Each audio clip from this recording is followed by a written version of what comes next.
Hello everyone, it's Old Guardian here. In this video I'm going to take a look at the top 13 best decks that you can use to climb all the way to Legend in February 2023. So we're currently 1.5 weeks from the balance patch. The last video that I made was 1 week ago, just a couple of days after the balance patch, so how much has changed? Just a week ago I had 17 decks in the list, and out of those 17 decks, these 13 decks were all included. Well, all the archetypes were included.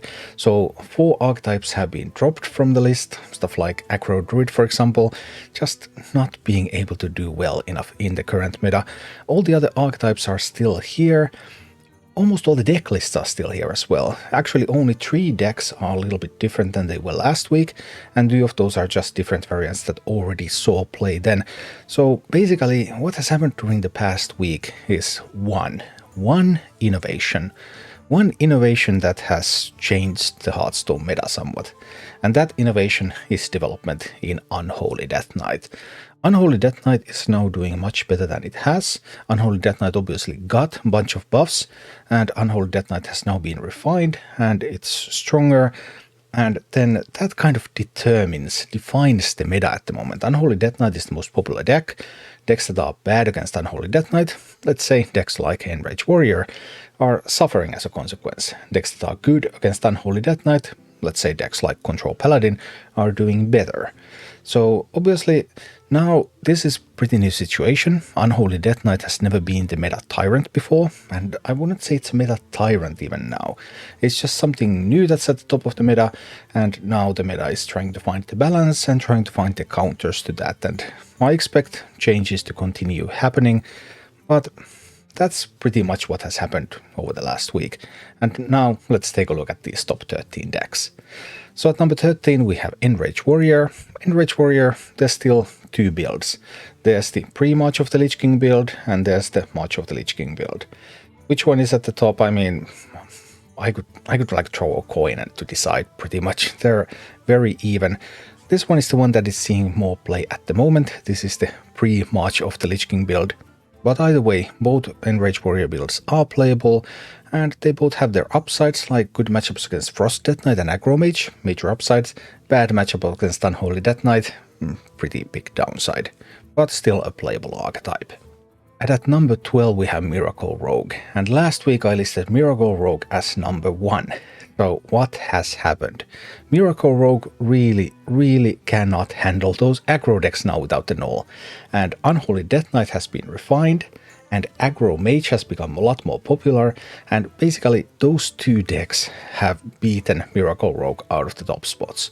Miracle Rogue still has some great matchups against Spell Hunter or against Imp Warlock.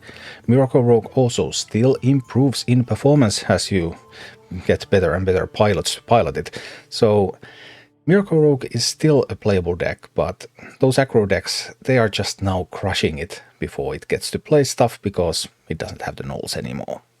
At number 11 we have Curse Imp Warlock. Curse Imp Warlock and Imp Warlock, out of those the Curse variant seems to be better. I have dropped Imp Warlock out of this top list, although Imp Warlock is still kind of playable, but both of them are weaker because, again, Unholy Death Knight.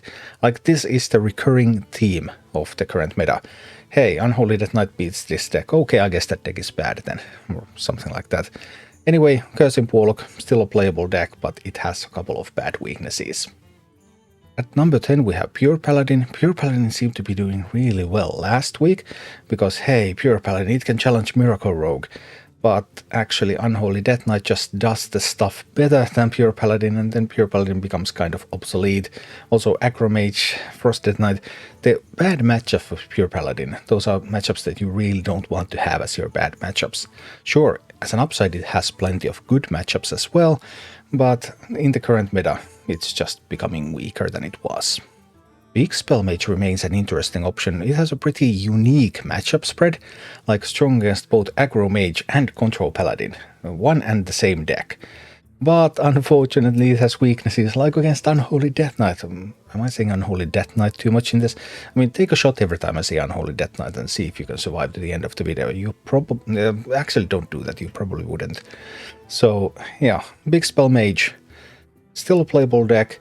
unique matchup spread, one of the slower decks in the meta, so there are some interesting aspects to why you would want to play Big Spell Mage, but some of those aggressive decks are just doing better overall at the moment. At number 8 we have Spell Demon Hunter. Last week I rated Spell Demon Hunter as number 3, and Spell Demon Hunter still has many of the upsides it had last week. They are not gone anywhere. Super good matchups against Frost DK, Aggro Mage, Control Paladin, Imp Warlock, Shockspitter Hunter. So many good matchups, but also some really miserable matchups. So yeah, it's a good deck. You can play with this. Quest was eliminated from the game. Demon Hunter doesn't mind. They can still continue running Soul Eater Sky just without the quest. They even get to play with Artificer Cymox again. And yeah, good deck. And at number 7 we have Shockspitter Hunter. Shockspitter Hunter has now proven over the 1.5 week period that it is alive, it cannot be killed, even by making Shockspitter cost whopping 4 mana. 4 mana, that's crazy. It was printed originally as a 2 mana card. And wow, somehow the deck just keeps surviving. And if anything, Shockspitter Hunter has actually narrowed down the gap between Shockspitter Hunter and Beast Hunter. I still think Beast Hunter is slightly better. The double collateral damage build is what you want to be running against these token decks that are running around.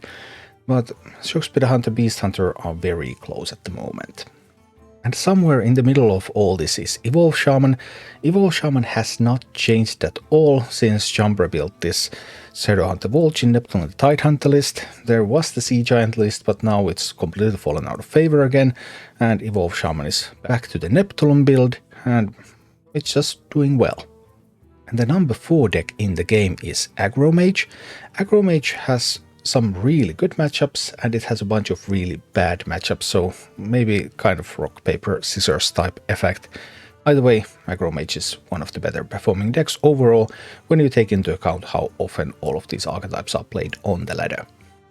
And then Frost Death Knight. This is one of the bigger surprises to me. Frost Death Knight currently the 3rd best deck in the game. Like what? It was just nerfed, Glacial Advance was just nerfed, and Frost Death Knight performance was going down, now it's going up again. Why?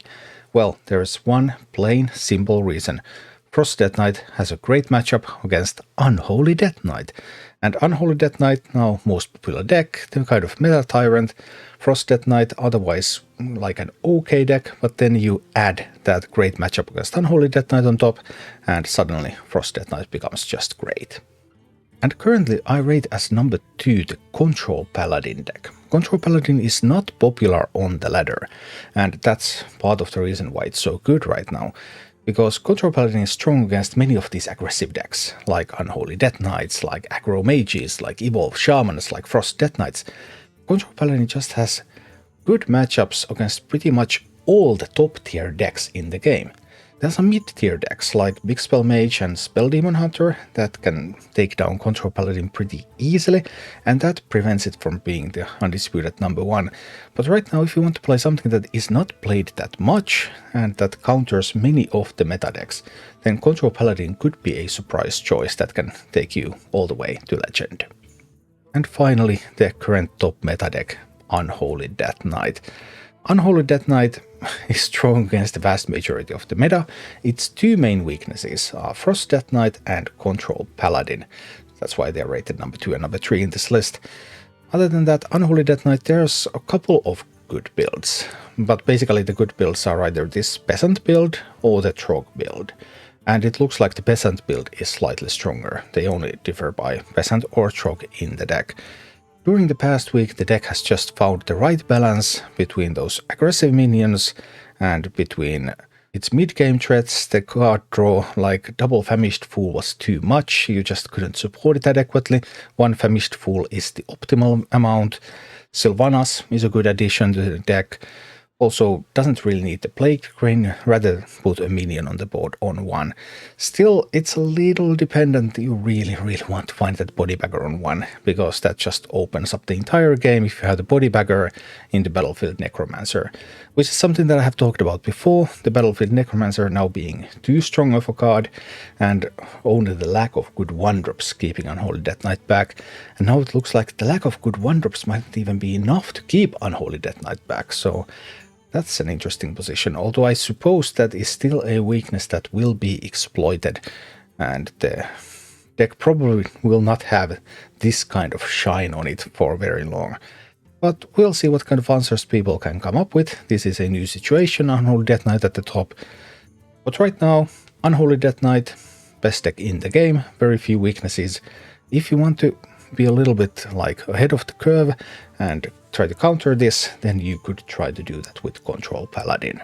But overall, all 13 decks in this video are capable of reaching Legend, so you can play any of them that you enjoy and have some fun, reach Legend.